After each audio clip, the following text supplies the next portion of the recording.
Gear up for uncertainty. Hey guys, I am Dr. Corey Propst, the ground zero health psychologist committed to helping you rebuild your most energetic and authentic life.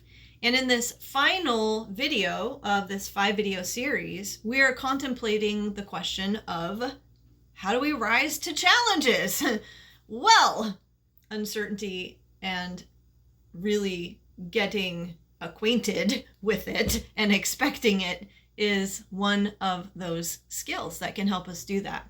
If there's one thing that's certain in life, it's uncertainty, right, guys? Everything changes. And Buddhist wisdom reminds us of this all the time. It reminds us in describing the nature of impermanence. We really don't know what we're going to get much of the time.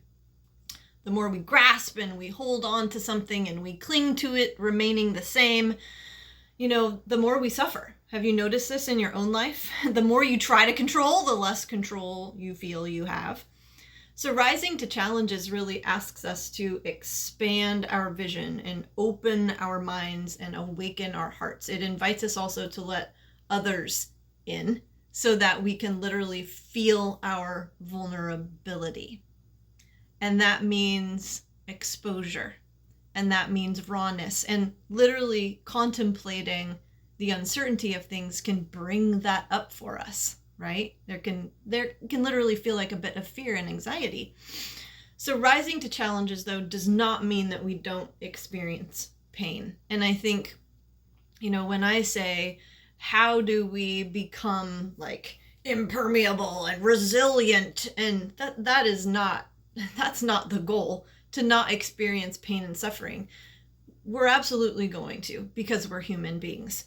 What it means is that we attempt to walk with ourselves through that vulnerability, through that pain, through that sense of exposure and rawness of life.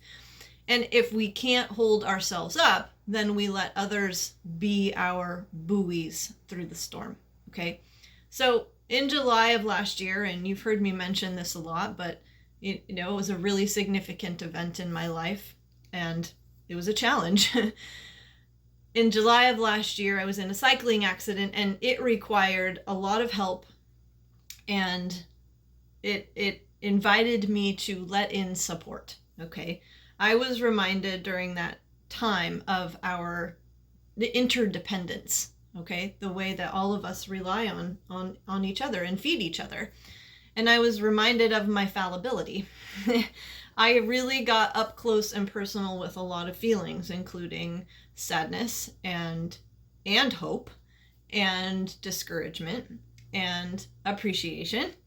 And there was some disgust there, and betrayal and anger and love.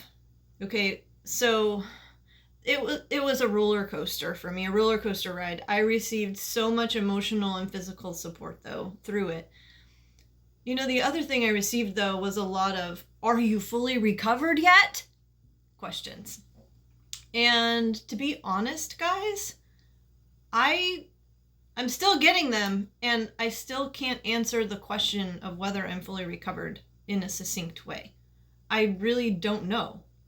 How would I know? What is fully recovered after an accident that really leaves you forever changed? I'm different because of that accident. I'm different physically, I'm different mentally, I'm different emotionally, okay? And not all in awesome ways that I'm satisfied with. But I think my point in sharing this with you is that challenges force change. Because change is going to be inevitable anyway. It accelerates the change process. And you don't have a choice in that change. I was told that I was so resilient and that my body was healing very quickly. And I believe that. I think because I took care of myself before the accident, like the physical recovery process, went well. But I don't know what it means to be resilient, guys. I don't know what it meant to those who even said that to me. And I should have asked, but I thought about it, and then I thought it would seem ungrateful. Like, what do you mean? Someone commented, they said, "She's back." And I'm like, I know that was a compliment. And yet I'm like, what does that even mean? Because when you face a hardship, like, you don't bounce back. You don't go back to who and how you were before. You can't. So, I think that for me, resilience and the ability to rise to challenges means being willing to bear witness to the pain when it's there for you, okay? And more than anything, it's being able to sit with it, to invite it, to welcome it, and to say, you know what? With everything that's happened, like, this belongs. And then in that, find this sense of inner stability when it feels terrible and horrible and awful and gut-stabbingly horrendous.